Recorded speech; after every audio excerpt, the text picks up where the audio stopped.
Hola a todos y a todas. Regresamos con la super exhaustiva visita a la exposición de CaixaForum dedicada al cómic. Casi interminable. Un año después de su inauguración aún nos quedan un puñado de increíbles episodios por crear para la piscina cómics. En este vídeo hablamos de Frank Miller y Bill Sienkiewicz, dos gigantes del cómic americano que dan para un episodio completo. Disfrutadlo.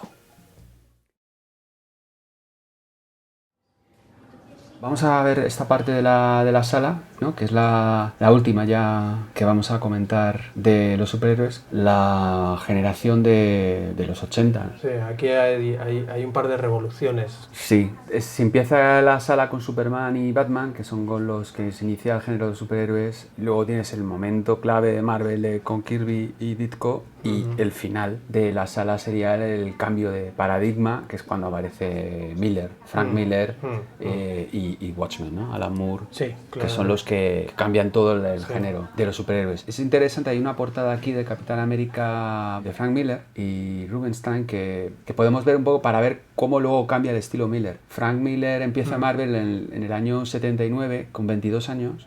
Viene de aprender con Neil Adams. Hemos estado hablando de Neil Adams en otro episodio. Se ve mucho la influencia de Neil Adams en esta portada. Sobre todo la manera en que construye esas dos capas, ¿no? Esa profundidad. Siempre hay ese personaje en el primer plano y otro al fondo, pequeño, con una postura así muy dramática. Y siempre así. Pero siempre cuenta toda la historia, ¿no? En un solo dibujo. Tiene una habilidad Neil Adams para contar la historia entera. Sí. Porque aquí lo ves, se ve perfectamente. Bueno, esto no es Neil Adams. No, claro, pero es que es igual que Neil Adams. Igual, o sea, claramente, es que es la época, los 70 es la época de Neil Adams, ¿no? Sí. Lo hacía todo. Y entonces yo creo que todos estos que vienen después, que son Frank Miller también, Bill Sienkiewicz también, que trabajaban yo creo que trabajan en el mismo estudio de... Decía, hay una que contaba Bill Sienkiewicz, que luego veremos probablemente una de las mejores piezas que hay aquí en la sala, que es la de Electra Asesina. Decía Sienkiewicz que él cuando empezó a leer los cómics, claro, le gustaban los clásicos, ¿no? Kirby y tal, y que de repente se encuentra con Neil Adams, empieza a leer las historias de Batman y no le gustaba nada. Claro, porque era muy agresivo, el estilo era muy realista, muy fuerte para un niño. De repente encontrarse con Neil Adams que presentaba todo con unos escorzos y unas posturas muy exageradas, pero a la vez muy realistas. Que luego cuando empezó a apreciar el estilo de Neil Adams, y hasta el punto de que empezó a solo gustarle Neil Adams, lo que apreciaba era cómo elegía esos momentos, por no sé, cuando se estaba alguien mordiendo un labio, esos momentos muy realistas, que nunca nadie pensaba en cómics porque ponías una cara estándar, ¿no? Para dibujar, pero no pensabas en colocarle justo en mitad de un gesto, una expresión. Bueno, a mí me flipaba, cuidado. Para mí Batman era Neil Adams. Sí. Yo de pequeño tenía los Bruguera estos grandes, los álbumes grandes que eran de Neil Adams y no me lo podía creer eso. O sea, yo cuando veía un Batman anterior que no estaba dibujado por Neil Adams, me parecía basura. Para mí era Neil Adams. Neil Adams y punto. Ese era Batman. Pues bueno, luego hablaremos de Sienkiewicz, pero Sienkiewicz se convirtió en una especie de clon de Neil Adams, que siempre le han acusado de copiar, pero él decía que es que era muy consciente. O sea, él se fue autodidacta, entonces él empezó a dibujar, y claro, quería dibujar como Neil Adams. Y pensó, voy a DC, voy a llevar los dibujos, y además había dibujado historias de Batman.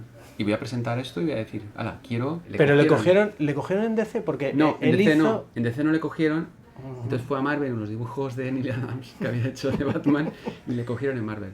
Claro, hizo el Caballero Luna, que es Batman. Es Batman sin orejas. Le cambian las orejas por una capucha. Bueno, luego lo vemos. Hay que hablar de Sienkiewicz luego. Pero estamos en esa época de influencia tremenda todavía de Neil Adams. Sí. Este es me parece que es del año 81, ¿no? Sí. Del año 80, 81. Y está Miller todavía buscando su estilo. Yo aquí no veo a Miller por ningún lado. Yo tampoco. Sinceramente. No veo nada de lo que luego es Miller. Es una portada interesante por cómo está muy currado toda la parte del rayado de los detalles, ¿no? Donde hay mucho retoque de blancos y ha tenido que crear esa falsa claroscuro, ¿no? Que hay en primer plano con la trama esta que ha hecho con el rayado, porque no es un cípato, ¿no? No sé, yo creo que sí, A ver. Sí. Eso es un cipatón de esos sí, de... Sí, está recortado. Está recortado y pegado, sí. Pero fíjate cómo cuenta la historia, ¿no? Se ve a esta señora que es como Margaret Thatcher, que tiene una Luger, pero tiene un número, ves que tiene un número no es la víctima. Es la víctima. Es una judía, entonces. Claro. Entonces está claro que ha desenmascarado a este señor que está disfrazado de Leonardo da Vinci. Bueno, tiene este pelito que le han colocado aquí en la cabeza, ¿no? Con la raya en medio, con esos dos así cuernitos, esos cuernos. De superhéroe. Está viviendo en Nueva York bajo un nombre falso. Sí, es un nazi. Y es un nazi. Y ella lo ha descubierto. Y lo sabes que es una judía porque tiene un numerito de serie. Ha estado en un campo de concentración. Ha estado en un campo de concentración. Entonces te ha contado la historia así, pum, ya. Y está el otro como, no lo hagas. Claro.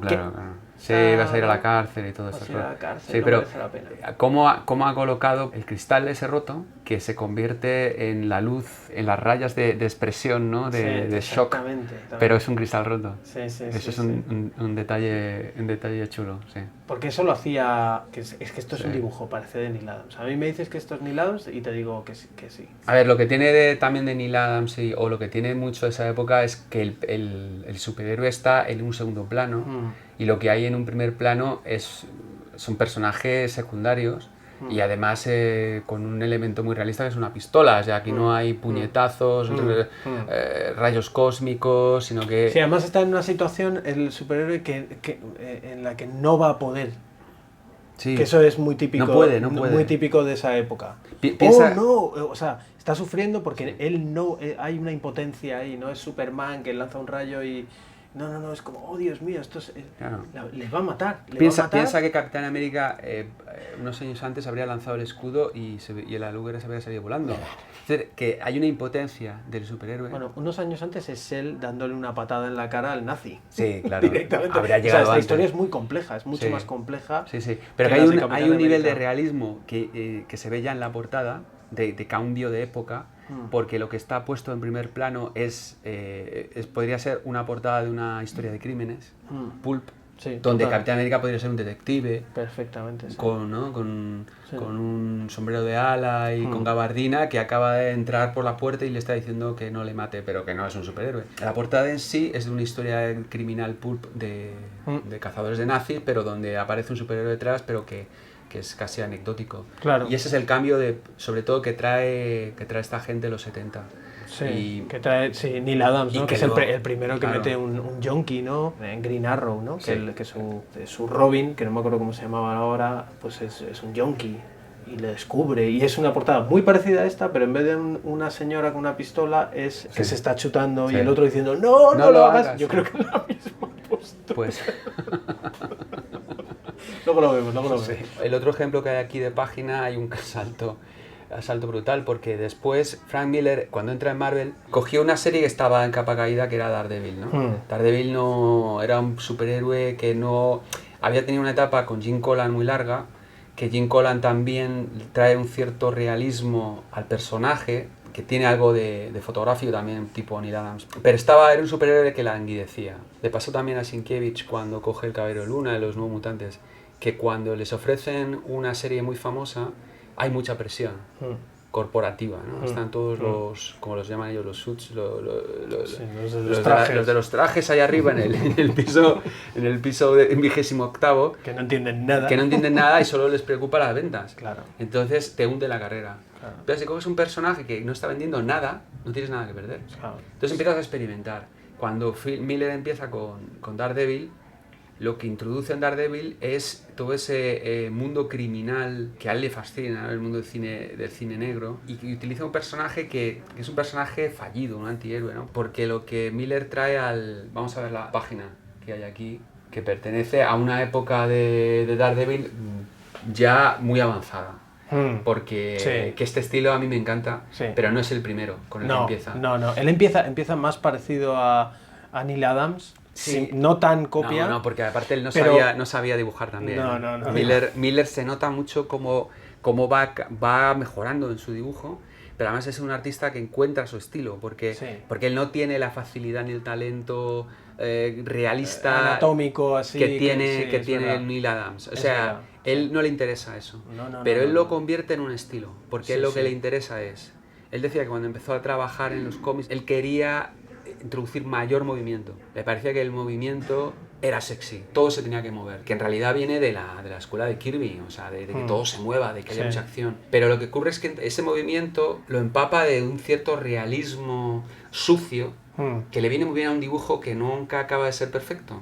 Y entonces... Claro, estás hablando o sea, Frank Miller no es solamente un dibujante, sino que lo que es alucinante es cómo cuenta las historias. O sea, es un guionista excepcional. Claro, es un autor completo, sí. Es que es la primera generación de lectores de cómics que quieren ser dibujantes de cómics. Eran fans de Marvel o de DC. Era la primera generación que eran fans de este tipo de género y que habían crecido queriendo dibujar esto. Claro. ¿Y qué ocurre? Que cuando empiezan a dibujar y a crear las historias de superhéroes, ya son adultos. Entonces, a ellos ya no les interesa hacer historias para niños. Exactamente. Y eso es muy interesante. Exacto. Eso es lo que pasa con Daredevil, que empieza siendo historias de Spider-Man y cuando lo coge Miller, empieza a crear todo un universo alrededor y a darle mucho detalle a todos los personajes y a las relaciones que tienen esos personajes entre ellos, cosa que no veías en los cómics. La relación de personajes secundarios entre ellos, hasta el punto de que crea este personaje que es... Pero Elektra es un personaje creado por Miller para crear una novia para Daredevil, pero que es una asesina. Sí, es antagonista es antagonista de Daredevil, pero es la novia de Matt Murdock, que es entonces... Por un lado, las historias son mucho más violentas, mucho más complejas, siempre es larger than life todo, siempre es todo como muy grandioso y exagerado. Por ejemplo, uno de sus maestros fue Will Eisner y el mundo de Spirit, que es el mundo en donde precisamente son historias de los bajos fondos, donde hay mucho personaje secundario complejo. En el caso de Spirit no podía desarrollar historias muy complejas, porque tenía solo 7-8 páginas, pero que estaba ya ahí marcada una línea de construir historias realistas sobre personajes antihéroes. Y aquí lo mete en el mundo que era el de Marvel, y aquí vemos esta página. Esta página es preciosa, ¿eh? Que hay que decir que esta es una página que tiene doble autor, porque el otro es Klaus Jansson, que es fundamental. Claro, hemos hablado de Joe Sinnott en el caso de Kirby, cuando hacía esos acabados preciosos para las páginas de los Cuatro Fantásticos, pero aquí tenemos justo casi lo contrario. Tenemos a un entintador con una personalidad muy fuerte. Yo recuerdo encontrármelo entintando los Defenders, los Defensores, y me parecía raro y feo. Porque era Klaus Jansson marca mucho los bordes, las líneas de los personajes, va buscando un poco las formas geométricas, y va marcando mucho. Es todo lo contrario del intentado de Romita o de Sinnott, que va al contrario, va redondeando, y va al detalle también, va creando belleza y glamour. Klaus Jansson es al revés. No, es un punky. Sintetiza. Es un punky. Es un punky. Es punky, sí, totalmente. Entonces coges a Miller, que no está dibujando con un estilo bonito. Le metes a Jansson, que refuerza esas formas geométricas y la dureza, y tienes un TVO rarísimo, que es el Daredevil de Frank Miller y Klaus Jansson. Lo curioso de esta página es que el personaje, Kingpin era un personaje que fue creado para Spider-Man en la época de Romita, que era pues una especie de gángster, gordo, gigantesco, grande, ancho, con unas manos enormes. Cuenta la historia de esta página, que fue John Byrne, el de los X-Men, que le dijo a Miller que cuando sacara a Kingpin, que era un poco una especie de malo de opereta, no les molaba mucho a estos, que eran todos muy macarras, muy punkies, y entonces dijo, no, voy a meter a Kingpin. Dice, bueno, pues si lo metes, lo que tienes que hacer es que la primera historia dibújala como Romita. Claro, redondito, gordo, con mucha luz. Pero a medida que lo vayas desarrollando, dice, conviértelo en un personaje Frank Miller. Hay una página que es justo esta, que hace esto. Entonces, fíjate la cosa tan curiosa que hace. La página lo que está contando es, ha explotado un edificio y vemos al fondo, entre las llamaradas, que viene un avión que se va acercando, ¿no? Que es muy bonito. Esas tres viñetas, como va creando la tensión de que viene un avión. Acuérdate lo que era el lenguaje del cómic en la época de Príncipe Valiente. No habrían contado ni siquiera ese avión. No, ya habrían llegado hace rato. Aquí hay un tempo que es muy de cine, donde vamos viendo cómo se va acercando el avión y las llamas en primer plano. Vemos cómo aterriza el avión y ya sale Kingpin, ¿no? Bueno, pues en las 3 últimas, que son fundamentales, hace una cosa muy divertida, y es que te pone al Kingpin de Spider-Man en la primera viñeta, y entonces se enciende el cigarrillo, y justo cuando se enciende la luz, hace lo contrario, se oscurece la cara. Es decir, el Kingpin de Frank Miller ha nacido en la última viñeta. Sí. Pero encendiendo el cigarrillo, que es cuando la luz le debería iluminar, bueno, es como que intenta hacer un juego, ¿no? De que le ilumina la parte de abajo de la cara y, bueno, en fin. Sí, claro. Muy exagerado. Pero fíjate que... Muy exagerado porque todo eso está en llamas, es imposible que le haga sombra a nada.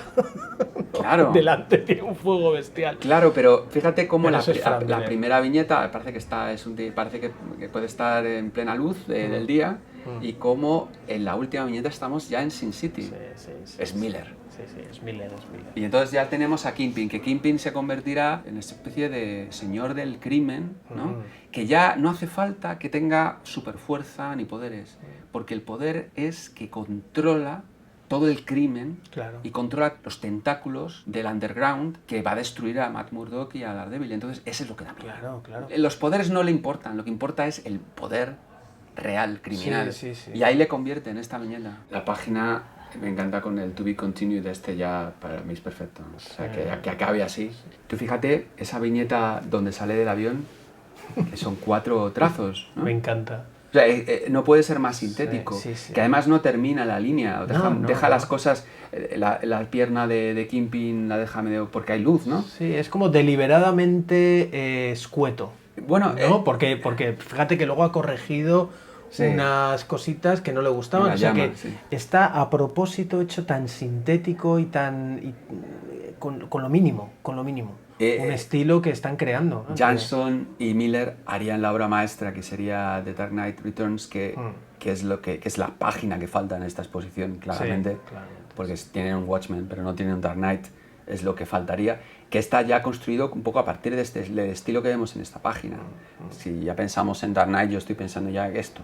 Es decir, cómo sintetiza las caras en lo mínimo, con 4 rasgos. Fíjate cómo construye la curva de la cabeza de Kingpin. Es que son 3 líneas. Es una destilación de años hasta llegar aquí. Y es cierto que esta página, si la ponemos al lado de las de Kirby, por ejemplo, de Synod, vemos que esto es muchísimo más moderno. Fue un éxito porque Daredevil empezó a subir las ventas. O sea que hubo claramente un enganche con la generación en ese momento de gente que estaban leyendo los cómics, que es lo que ha ido pasando también con los lectores de cómics, se han ido haciendo más mayores. Sí, es verdad. Y claro, necesitaban historias que ya no fueran tan pueriles, ¿no? Que fueran constructor de los rayos no sé cuántos que van a penetrar en el interior del centro de la Tierra, sino que ya son historias de pulp, de crímenes y de cine negro que son mucho más interesantes. Para mí esto es una de las mejores páginas de la exposición, sin duda, yo creo, a pesar de que no aparece ningún superhéroe, y precisamente por eso es lo que es interesante. Miller es un autor total, es un autor que no solamente dibuja, sino que también escribe guiones, y llega un momento en el que, después del éxito de Daredevil, empieza a trabajar también con otra gente, con otros dibujantes, y a él escribe los guiones. Hay un momento en el que empieza a trabajar con alguien que también viene de la escuela de Neil Adams, que es Bill Sienkiewicz, y que había revolucionado bastante. Y que Sienkiewicz estaba probando cosas nuevas, precisamente con una serie que a nadie le importaba 2 leches, que eran los nuevos mutantes y tal, que nadie leía, pues empezó a flipar, ¿no? Y a probar cosas. A partir del estilo de Adams, a romper un poco la página, a experimentar. Fíjate una cosa, que en los cómics, hasta ahora hemos estado hablando de cómics en blanco y negro. Son cómics dibujados y entintados en negro, que luego son coloreados y que el color lo hacen unos coloristas. Es decir, no tenían control los autores, realmente había una guía de colores que hacían con rotulador, y eso luego, que muchas veces no hacían ni siquiera los dibujantes, lo hacía un colorista. Es decir, que el color era como algo secundario que se hacía a posteriori. Pero llega esta generación nueva y quiere controlar también el color. Cuando llega Sienkiewicz, la tecnología ha cambiado de color ahora a la posibilidad de hacer algo un poquito más elaborado. Entonces, Sienkiewicz empieza a sacar esas portadas para sus series a color, que son portadas pintadas. Las pinta... Son cuadros. Porque fíjate que las portadas eran siempre entintadas y luego coloreadas a posteriori. y de repente ya no son dibujadas, son pintadas. Las portadas de Sienkiewicz están pintadas todas, con estos efectos flipantes. Y bueno, oye, empiezan a funcionar, empiezan a vender, empiezan a decir, oye, este chico es el raro de la compañía, pero mola mucho lo que está haciendo. Las portadas lo hacen muy atractivo, el cómic, ¿no? Claro. Porque luego habrías algún cómic que tenía una portada de Sienkiewicz y te encontrabas con lo de siempre y decías, hostia, claro, ¿dónde está lo bueno? Claro, es lo que... Claro, él llega a la misma conclusión que has llegado tú, que es, pero ¿por qué las portadas tienen que ser diferentes que los interiores? ¿Qué pasa si cuando paso la portada el interior es como la portada? Y de repente se le ocurre, en el momento en que empieza a trabajar con Miller le propone hacer una novela, hacer una miniserie de Daredevil. Love and War. Love and War, eso es, Love and War. Que es alucinante. Y entonces plantean, ¿por qué no hacemos que todo el interior esté pintado? Que cada viñeta esté hecha con el estilo que yo hago las portadas. Un estilo de ilustración que ya... es coger un papel y cada viñeta pintarla a color. Eso significa que luego hay que conseguir una reproducción buena, que no es la reproducción que se hacía siempre a 3 colores, sino que hay que hacer una... Y eso encarecía bastante el producto. Pero en ese momento Miller ya tiene un cierto poder en la compañía para que le dejen hacer este tipo de series de prestigio y que probara. Y hace esta primera serie de Daredevil. Y la primera están un poco contenidos, en el sentido de que a pesar de que el estilo es alucinante por parte de Sienkiewicz, pero la historia todavía... Pero está contenida, está construidita, sí. Ves cómo está compuesto, todas las viñetas todavía están muy colocadas y tal. Pero cuando está haciendo eso, Miller le propone hacer otra historia de Elektra. Es que lo hacen el mismo año, además. Lo hacen a la vez. 86. Pero cuenta que Sienkiewicz estaba dibujando las dos cosas a la vez. Sí. Y entonces, en una cosa estaba probando una cosa y en la otra serie estaba probando otra. Sí. Pero en la de Elektra le dice, venga, ¿por qué no vamos más allá? A tope. Y entonces que van a tope con todo. Se meten en una historia de Elektra en la cual a Sienkiewicz le da la carta blanca para que haga lo que le dé la gana. Lo que cuenta Miller es que le escribió el guión, le estructuró todo, ¿no? Y como más o menos el final, todo cómo iba, y le manda el guión a Sienkiewicz. Y Sienkiewicz cuenta que iba en el tren leyéndolo y que le iba pareciendo muy duro todo, porque la primera historia de Elektra, de Elektra asesina, cuenta de cómo matan a sus padres cuando es pequeña, está en un psiquiátrico, un manicomio. Sí. En Brasil o así, un sitio en unas condiciones lamentables. Una historia oscurísima, es horrible. Horrorosa. Y bueno, y como estamos hablando de que también estos Sienkiewicz y tal, son de los que han tenido una infancia un poco especial y tal, pues todo aquello le estaba produciendo a la vez de atracción cierto espanto. Entonces dice que la única manera de atacar ese guión tan duro era tomándoselo un poco a risa. O sea, como distanciándose, empezó a reírse de aquello y a tomárselo un poco más como una especie de parodia. Y eso lo ves en lo que hace con Elektra asesina. Se lanza a crear una especie de cartoon, ¿no? Sí. De caricatura. Hay muchísimo sentido del humor en el dibujo. Porque la historia claro, es para sí, lo que él cuenta de Elektra asesina es que lo que él recuerda es de cómo se reían los dos, Miller y él. Claro, es que no me extraña. Cuando estaban haciendo esa serie. No me extraña. Hay un momento que sale, ¿cómo se llama? El coronel Furia. Sí. Pero está manejando un arma gigantesca, que siempre el coronel Furia siempre está haciendo armas increíbles. Son las de Kirby. Que son armas increíbles y tal, ¿no? Pero es que el arma es una pistola gigante. ¿Lo ves? El dibujo. Y hay otro que es una máquina brutal que va a hacer no sé qué, es una máquina de coser. Sí. O sea, hay cachondeo. Es muy de estar emporrados, o sea, hay algo no como... sé, a mí me parece, cuando salió aquí en España y lo compré y tal, que aluciné, me pareció europeo. Estamos hablando de esta época con Sienkiewicz y Miller, de uno de los trabajos más originales, más innovadores que se ha hecho en la historia de los cómics de género. Los superhéroes vienen del género de las aventuras, hablamos de Terry los Piratas, de Tarzán, ¿no? Viene de esa misma clase. Y llegar a este punto de innovación estilística, de juego, o sea, aquí está mezclando todos los estilos. Sienkiewicz podía dibujarte en una viñeta algo muy realista y en la siguiente meterte un Bugs Bunny, o sea, y funcionaba. Sí, de hecho lo hace mucho al principio de esta historia, que cuando eso que estabas diciendo que cuenta su infancia y es muy dura, el padre es siempre como una foto antigua y luego todo lo demás está dibujado como dibujos de niño. Dibujos animados. Incluso dibujos de niños, o sea, como Sí, eso es. ¿sabes? Bocetos de niños. Bocetos de niños pequeños, y con dibujitos que los unen y tal. Es alucinante. A mí me encantaba luego como... Sí, porque aparte... Y luego tienes esto, y luego tienes esta página que de repente dices, pero bueno, o sea... Esto es ilustración del nivel más alto, ¿no? Es una pena que no haya dos, digo, porque lo que es muy interesante de Electra Asesina es que no hay dos páginas iguales. Cuando tú te coges un cómic, claro, no hay dos páginas iguales nunca, pero más o menos ves una cierta continuidad. Pero es que te coges el trabajo de Sienkiewicz y es que cada página es diferente. Es que además está dibujada y pintada de una forma distinta, casi dentro de la misma página. Esta es bastante uniforme dentro de lo que es el conjunto de las cosas que él hace, ¿no? Pero cómo prueba con las técnicas, utiliza técnicas, mete collage, pega cosas, grapa, sí. Bueno, coge la grapadora y grapa encima para dejar las grapas. Te fijas, los bordes de las viñetas está hecho con cinta. Con cinta, sí. Y lo ves aquí en el original, me encanta, porque luego en la reproducción no se ve blanco. Claro. No ves esos bordecitos que se han levantado y tal, no se ven. Claro. A mí me encanta, o sea, ver este dibujo porque, me parece... Tú sabes que para y luego encima tienen las cartelas que no sé si están puestas digitalmente y rotuladas por otro tipo. Los bocadillos están puestos después.